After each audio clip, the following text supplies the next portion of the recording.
Right then, we've got PSG home and away in the Champions League today as we progress through that competition by facing all of our players, former teams seemingly. It's a weird coincidence. But there's a Man UFC game to sort of cover in between those, so I won't waste too much time here.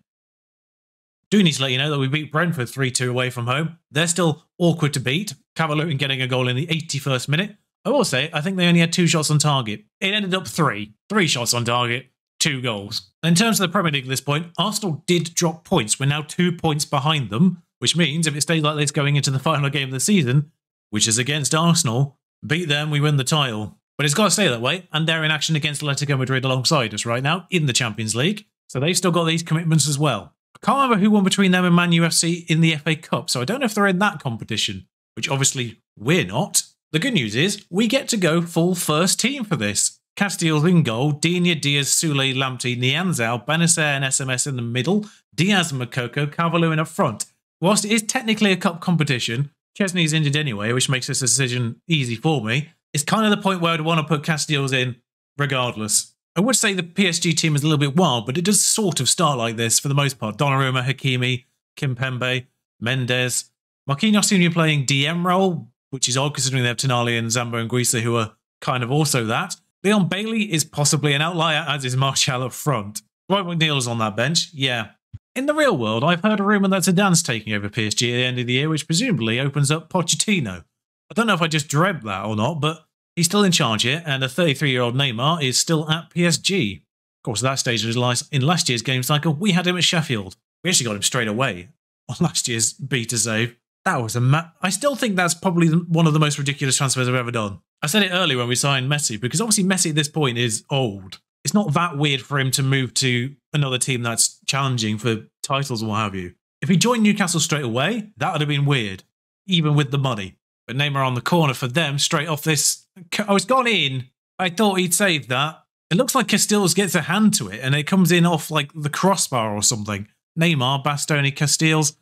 It sort of palms it into the crossbar. That's unfortunate. Something's happened here, and it's Bastoni again on the back post for this corner. The text at the bottom said Casteels uses every inch of his frame to palm it wide, so it looks like he's had a good save off camera there. If we can keep it respectable in the away leg, as we did last time against Dortmund, I feel confident in the home. I mean, beating Dortmund 7-2 at home does do some kind of wonders for the confidence. You can turn things around. Yeah, Casteels, despite letting that goal in, is on a 7 rating. He's the only one. Lamptey's joined him. Tell you what, though, if this game remains somewhat highlightless, does help the running time of this episode somewhat, considering I've got to squeeze that Man UFC game in between. No further highlights. You've been terrible so far. Sort it out. I'm not even going to back it up, actually. I'm just going to leave it at that. And 30 seconds into this half, we have a highlight, which does start with our possession. Whether it will stay that way remains to be seen. Nianzao out to Lamptey. Lamptey's going to run and give it away. I mean, Mokoko's fast, but that was asking a lot of him even so. Please explain to me how Martial ended up on the ball there. Doesn't matter. SMS has got him. Yeah, can we not pass it to a person who has a player bearing down on him? That'd be great, particularly a defender. As Moukoko this time does get a ball that he can reach. Moukoko, where are you going, buddy? I don't know how he got it in. The goalie dived a little bit prematurely and left a bit of a gap for Moukoko there, I think. Not Donnarumma's best work. I mean, realistically, Moukoko should have smacked it like then. But goalie dives, and that just creates an opening. If the goalie had stayed, he might have got it. But 1-1, and I don't know what happened with the highlights there. It's just terrible free kick from Neymar. Casteels with a unnecessary collection of that, actually, because he could have let that gone out for a goal kick. Never mind, we've got the possession for now. SMS, can we not pass it to someone who's got someone right next to them? That would be great, particularly Nianzao or one of the central defenders. Their passing ability isn't the best in the team. It's always worrying when they do that. But anyway, the ball's at their end, and Calvert-Lewin's there. He's counting. That actually is his 30th goal of the season. I've mentioned this before. The goal tally at the bottom, I don't know if it's a skin issue. I don't know if it's a compatibility issue with the skin. But the goals at the bottom don't update. It will just say whatever number of goals they were already on. Unless they haven't scored a goal, then it just says first goal, which is weird. That is actually his 30th because he was on 29 before this match started, and now he scored. Neymar is being hassled by Lamptey, and now Mendes will get the Lamptey treatment. And he's pressured him into mistake for Nianzao, who does give it back to Lamptey, who's going to attempt to get it to Calvert-Lewin. It's, once again, ambitious from Lamptey. Just because you've got 20 acceleration, mate, doesn't mean everyone else does. Calvert-Lewin not slow, of course, but also, I mean, SMS, what have you done there, buddy? In terms of the animations, very much like Mendes dived, because SMS was nobody near him when he fell over, but I do suspect that was meant to be a trip. It was. Once again, the 3D engine not really doing what it should have done there, but never mind. Neymar Castile's the wrong way. As annoying as it is to concede that, if it stays 2-2, I'm happy. All of a sudden, this game's got highlights. Dini's had a shocker, Sule's apparently had a shocker, I don't really know how or why. SMS, who gave away the penalty, is somewhat good in the ratings-wise. I don't really understand ratings in this year's game, I'll be honest with you. Lamptey, who I've only ever seen hit balls way too long, is on a 7. Meanwhile, Sule, who I've only ever seen pass to someone on my team, on a 6.3. I can only presume he was the one that was charged with marking Bastoni at the corner that went in. He didn't give away the penalty, so I don't know why he's on a 6.3. But Simicast can come on, Nianzau's book, so Toussaint can come on. And we'll freshen Luis Diaz, who hasn't had the best of games. We'll actually make all 3 in one go. Mokoko's got a booking. That rarely happens. He was the first one. But 10 minutes to go. Mokoko's looking exhausted out there. That's great because we don't have any more substitutions game. As PSG substitute Martial for Dwight McNeil. That's a sentence I was never expecting. Yeah, PSG have decided that for their midfield, they're only going to have defensive midfielders, even if they're not going to play them there. I don't know what's happened there. They've got 4. Tonali's pretty good in terms of creating things as well, but all of their midfielders are pretty much naturals in defensive midfield. Saint-Maximin, fresh, obviously has the legs for this. He's decided to shoot. That definitely wasn't the right answer. It's a pretty even game when you take the penalty out of it. I would say the game deserved to end up a draw. Take the penalty XG out of it, it's probably 1-1. So 2-2 we'll take. I don't think away goals is a thing anymore, so we do need to win at home. I don't know why they gave me the option to say you've done brilliantly to come back and salvage a draw as if we were 2-0 down. Just realised I forgot to really introduce the Man UFC game. If this turns into a goal, which it does straight from kickoff, great. Just made a few changes based on fitness levels, and that's basically about it. Lamptey and Calvert-Lewin were not on full conditioning. There's a few people on just not proper green conditioning, but they're not dipped on the heart. Also put an L in the back line just to give him a game. He's basically the same quality as Sule.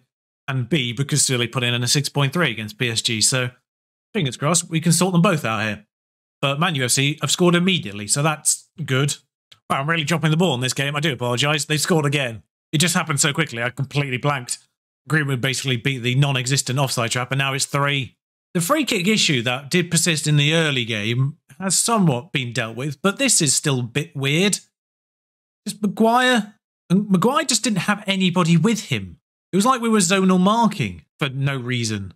All right, Benacer's got a corner. Hopefully we can get one back here. No, we can't because Greenwood clears off the line. Should have been a goal. Digne is inexplicably on a 6.2. I'm going to replace him and Diaz quite early here. Also replace Benacer quite early, but there's been no more highlights. Oh, now I say that. I wish I had more than 3 substitutions, to be honest, today. And that sums today up. I mean, that's good work. He's ahead of the defender, then just inexplicably passes it to Rashford. There's genuinely no explanation for what he just did there. Well, a little too late. Lottie's been sent off. Nice to see you, mate, by the way. Forcing my Tenerife save. Greenwood ended that game in central defence. So Bournemouth already relegated 15 points after 33 games. At least they didn't get the unwanted record. I think we played Wednesday, Saturday, Tuesday, by the way, which seems a little unfair, particularly as the away leg was first, and the Man UFC game was away as well. So I've lost 2 potential recovery sessions. Right then, 2 minor changes. Toussaint in just because Nianzau's off the pace. Willock in because Benacer's way off the pace at this point in time. Don't know why he's so jaded. It's a bit ridiculous, but never mind. In fact, because of that, I might just put Winks on the bench over him in total. But Castile's in goal. Digne, Diaz, Sule, Lamptey, Toussaint, Willock and SMS. Diaz, Moukoko, Calvert-Lewin. Front 3. Best 3. Really probably should have played Calvert-Lewin last match regardless. Also, Chesney's fit enough back for the bench, and I ain't risking that when he's available. Don't mind leaving the goalkeeper off the bench if the backup is injured, because the third choice, let's be real, not much difference between them and just an outfield player. But away we go once more, and I think I can see their vague conditioning levels. Looks like Neymar's not particularly good, but long throw. It's ended up in the goal somehow. I don't know how, but considering it didn't go actually in the goal, it's warped through the net somehow. Do notice that Dallow's playing right back, and he isn't fully fit either.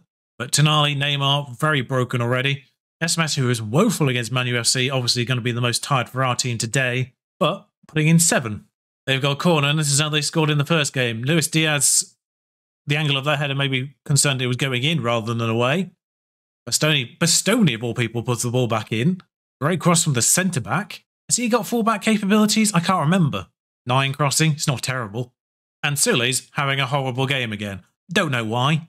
He's booked in this one, but if there was some explanation as to why he's been bad, that would have been great. Just something visually that I've seen. Because I've got nothing to go on for why he's playing badly right now. Because I can't view any statistics for the match in that respect, individual-wise. I don't think, anyway. As far as I can tell, the only thing I can view in-game is the average positions, which look accurate to me. We seem to be a bit deep, for some reason, compared to them. They've got another corner. I suspect this one might go in. Oh no, it's been headed to clear again. Bastoni once more with the... don't know where the highlight was. It was 0-0. If away goals matter, which I don't think they do. All right, at half-time, I think I can look at the statistics. Why is Sule bad? 100% passing completion. 2 fouls. But Lamptey's had 2 fouls. Dini's had 2 fouls. An interception has been made. A clearance has been made. Aerial. Oh, header-wise, he's had a poor game, despite being 6'5". Is that genuinely it? Like, what sets him apart from the rest for being... I mean, he's now 6.4. It's got to be the headers. It's got to be the 25% headers thing. Is there a way of viewing that, like, during the game? Because I can only... Because I swear you can only get that at half-time. Diaz pulls it back, and... Well, Willock's been tripped, and Didi looks like the one who's been given the foul against. He's on a booking as well. I don't know if that falls under double jeopardy rules. I know that's a thing.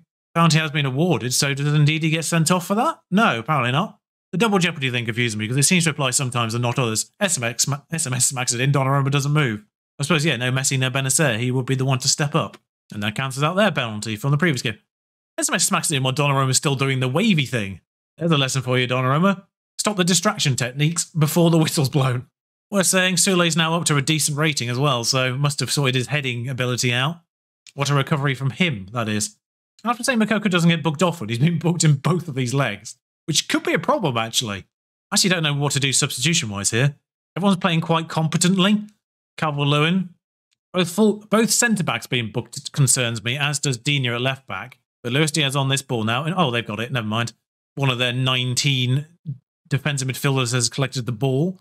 But only as far as Lamptey, as the goalkeeper thwacks it at him. Calvert-Lewin's broken through and kicked it at Donnarumma. He's a big man, to be fair.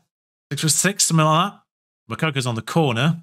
It gets as far as Sule, but I think he's actually beaten to it. Yeah, okay, so Digne can come off. I'm going to take Moukoko off as well. Seems a bit weird because Luis Diaz is also knackered, but I don't really have enough substitutes for them. It's surprising how limiting 7 substitutes is once you've had 9. They've got a corner again, and we already know how threatening they are. But once again, it is being cleared, but McNeil's in all of the space. Simicast's got a foot in, but they do get to move it around a bit now. McNeil has absolutely done Simicast, and it's gone in the goal. I don't know how, but it has. It had to bounce back to McNeil about 3 times in the highlight. Still annoys me. I'm probably going to have to take SMS off here. That's...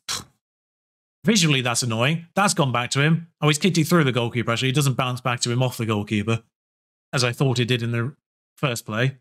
Harry Winks is going to have to play because SMS has run himself into the ground. Luis Diaz is obviously a problem, but can't really do much about that. In fact, with that in mind, Focus played down the right because their left-back is also knackered and booked. Their left-back, sorry. Did I say right-back? I can't remember what I said now. This is being pulled back. This better be offside because he is completely unmarked at that back post again. Good. Oh, questionable. Well, he wasn't unmarked. He was just beaten to the header. Can't really afford extra time here, lads. Yeah, okay, away goals definitely don't matter anymore then, because we would have actually had it. I might replace one of the central defenders in extra time here, because they are not great, and they're all basically booked. Ruben Diaz is obviously really tired, which is the problem. Although I don't know if I actually have another central defender on the bench.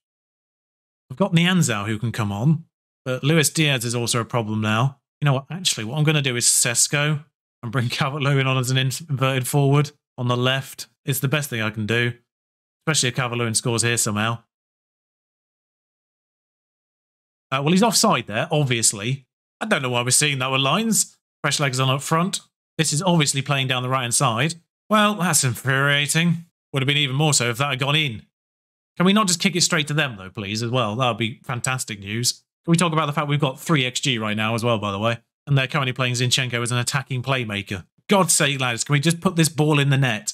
Actually, I've just realised Willock could have played on the left-hand side. Should have brought Nianzao and put Willock out there. That was my bad. Yeah, that Toussaint is obviously a fullback there. Casteels, that's not what your instructions are. Lamptey will release Calvert-Lewin. Calvert-Lewin has been tricked by Marquinhos, so that will be a sending off by the looks of things. And without any of our dedicated... I suppose Saint-Maximin's come on for the free kick purposes, but Digne's off, Benazir's off, SMS is off, Messi's not even... Don't even get to see the free kick, actually. Yeah, none of the people who are good at free kicks are on this pitch. Why have we not got any chances when they've got 10 men? We haven't got any great penalty takers either. Great amount of composure in our team, it's worth saying. Right, Sesko takes first. Donnarumma is obviously imperious to beat from penalties, but Sesko's managed it despite the fact Donnarumma went the right way. Surprising. Martial for PSG. Up against, I mean, it's two giants for these. Martial puts it away despite the fact Casteels goes the right way. Yeah, I think 6'6" for Donnarumma, 6'5" for Casteels, if my memory serves correctly. Saint-Maximin's turn.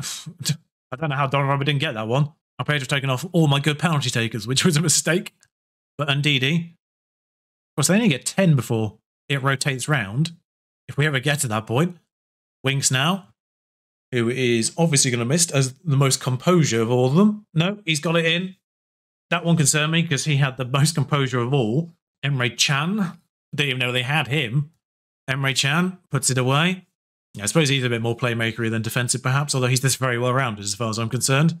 Willock. Still got Gini Wijnaldum. I don't know how old he is at this point. Willock puts that one away. Kimpembe.